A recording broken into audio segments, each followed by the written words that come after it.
guys! So ngayon ay araw ng Sabado, kaya ayan, naisipan natin magligpit guys at magayos ng ating kwarto.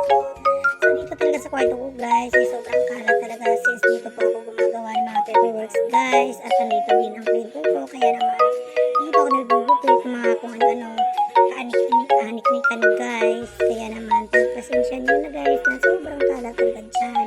So yung mga makikita, halo-halo na yan guys.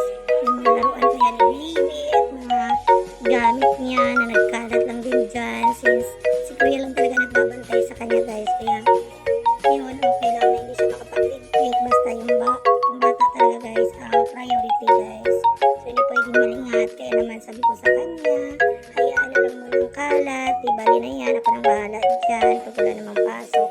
Kasi kapag weekend talaga guys, hindi talaga ako makapag-linis kasi nga pag morning nasa school tayo, and then pag uwi naman natin guys,